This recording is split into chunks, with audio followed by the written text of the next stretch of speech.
Partial immunity, the Supreme Court's landmark ruling on presidential power and when an occupant of the Oval Office can be prosecuted. This is about every other future president and what type of immunity they enjoy from prosecution. What the decision means for Donald Trump's remaining court cases and why the former president is considering this a victory. The chances of a trial before the election are zero at this point. Plus the strong, chilling words from the dissenting justices. The CBS Evening News starts now.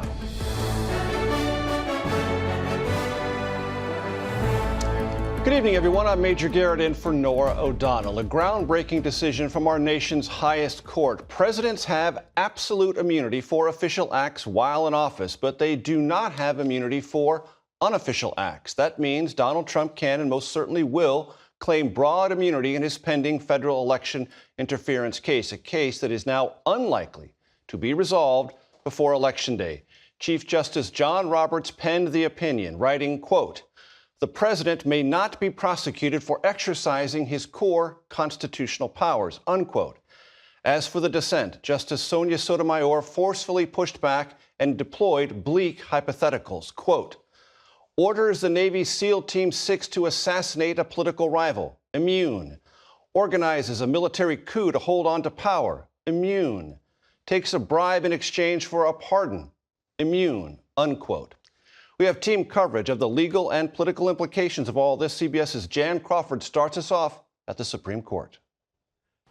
The landmark decision on the scope of presidential immunity sends the case back to a lower court to determine the specifics. Which of Donald Trump's actions to allegedly overturn the 2020 election go beyond the official acts of a sitting president and are open to prosecution?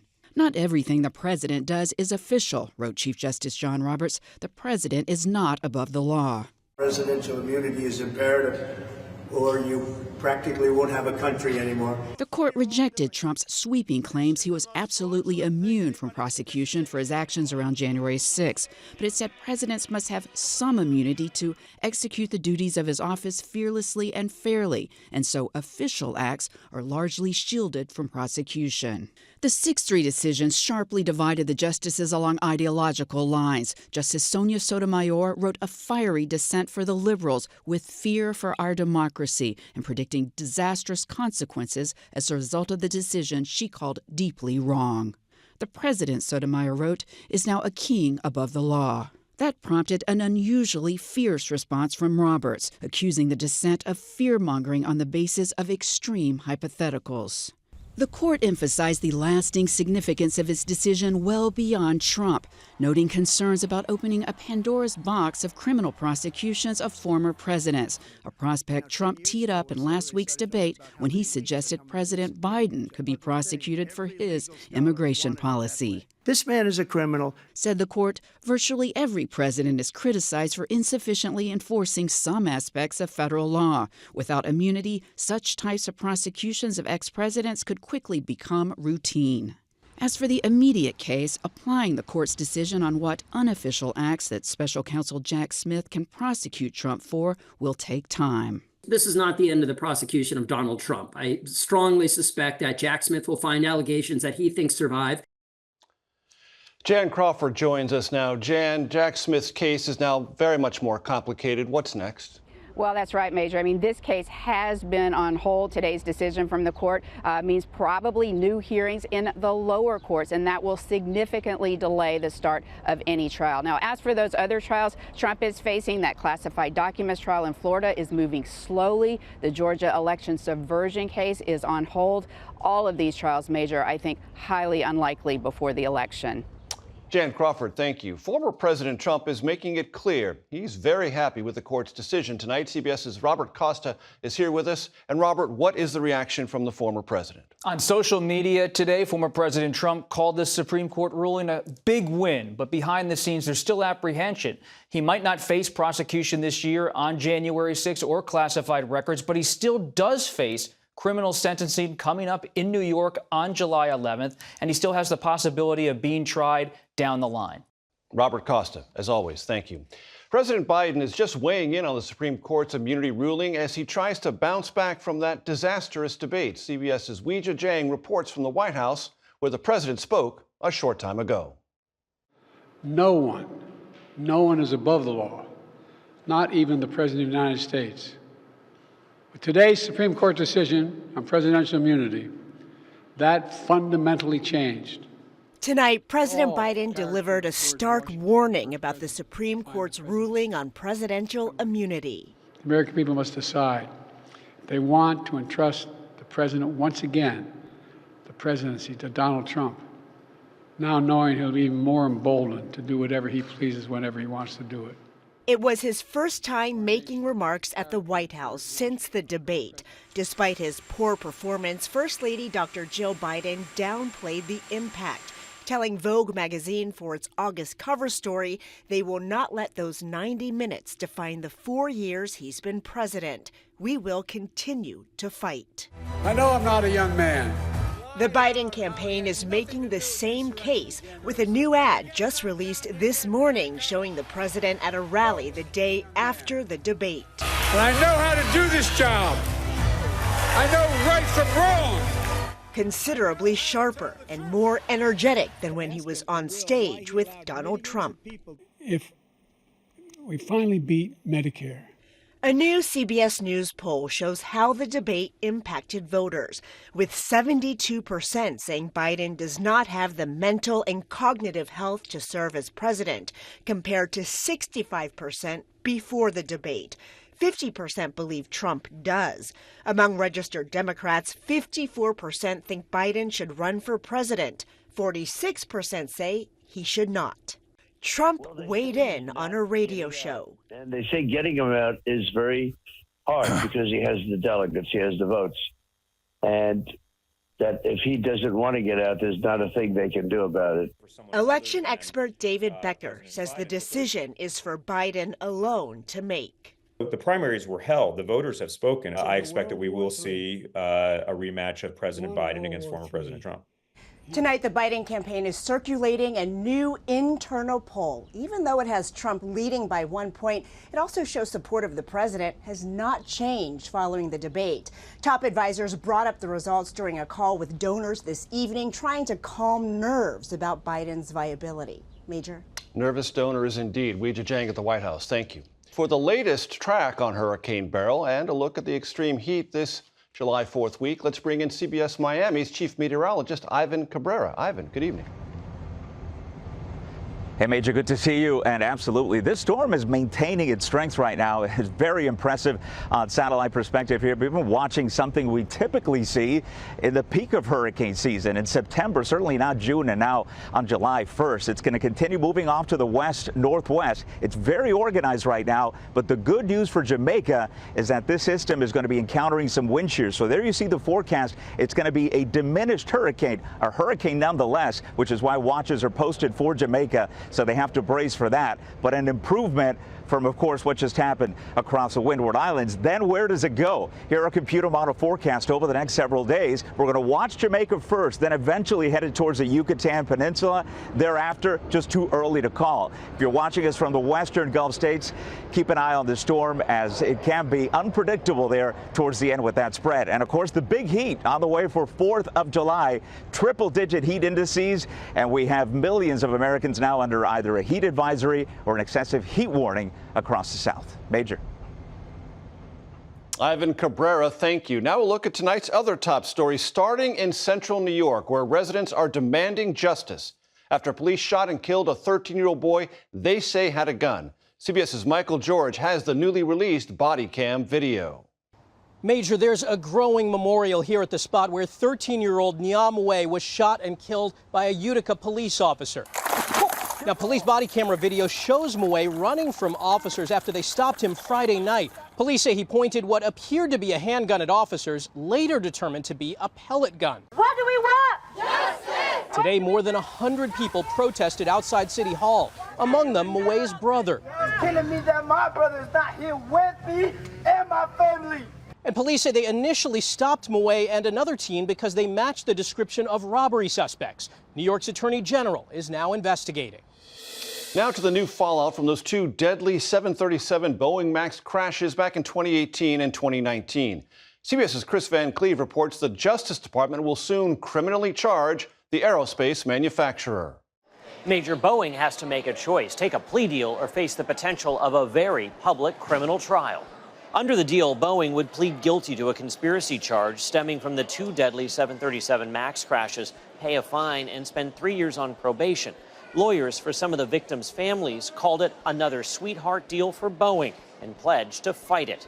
And this morning, Boeing announced plans to acquire the troubled maker of 737 fuselages, Spirit Aerosystems, in a deal worth more than $8 billion in stock and debt. And overseas now, where France's far-right party just won the first round of legislative elections. CBS's Elaine Cobb is in Paris and explains why that's so significant. In a historic result, France's far-right National Rally Party, which is accused of being anti-immigration, anti-Semitic and anti-Muslim, led the first round of voting. That lead has sent shockwaves through the country, Major. Parties that don't usually cooperate from the left and centre ground are now scrambling to form a united front. If they don't stop the National Rally winning Sunday's decisive second round, France could see its first far-right government since World War II. With thanks to our CBS News teams around the globe, Eye on America is next with a new law aimed at protecting victims of domestic violence by tracking their abusers.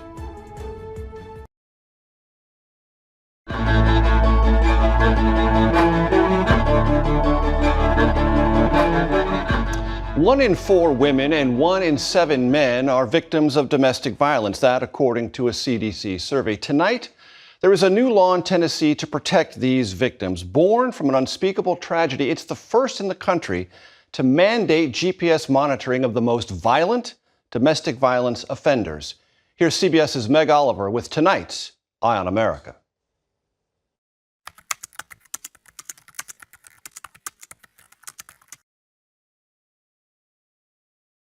Wilson County 911, where is your emergency? There's a man trying to shoot a woman with a shotgun.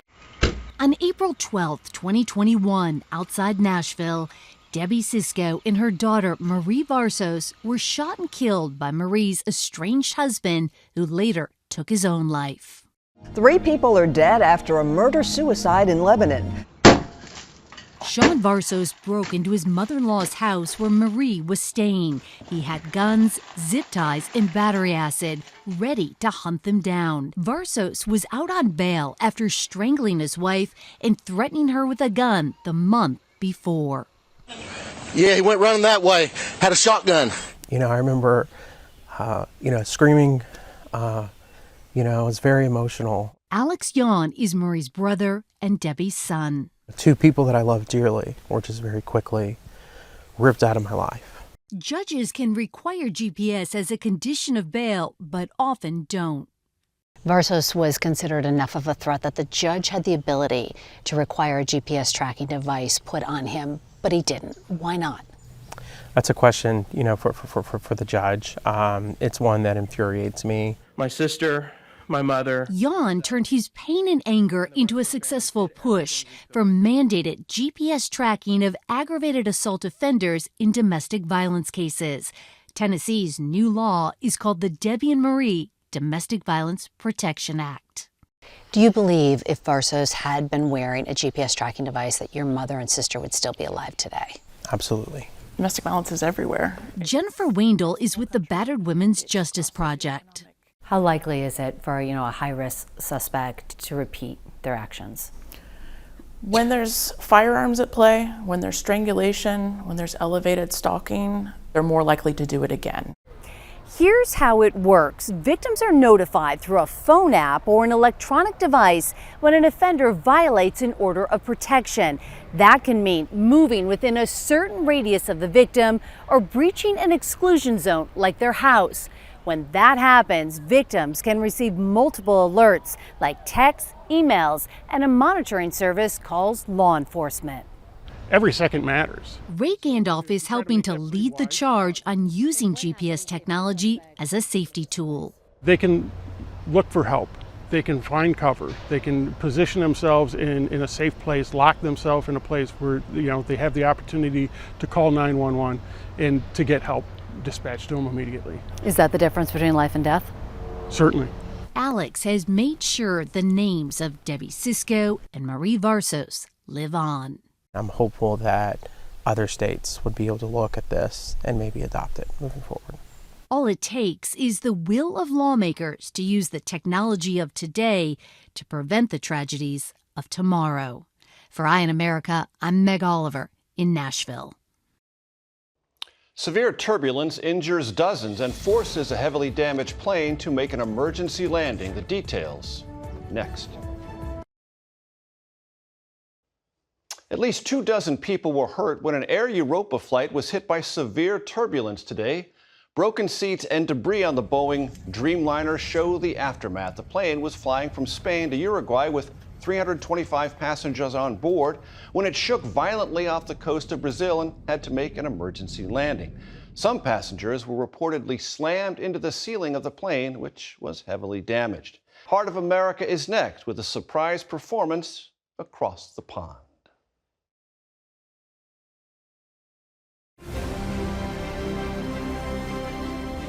Finally, tonight's Heart of America takes us all the way to the Glastonbury Music Festival in Somerset, England. That is where 7-time Grammy winners Coldplay were performing when they were joined by a very special guest, Michael J. Fox.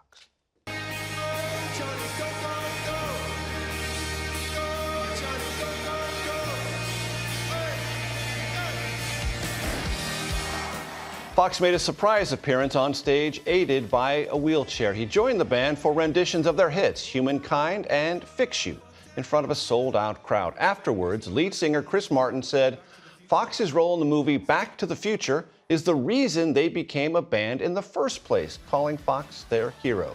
Fox, whose foundation has raised $2 billion for Parkinson's research, posted a photo from the stage calling the experience mind-blowing. Actor, activist, and a hero to millions, Michael J. Fox, tonight's Heart of America.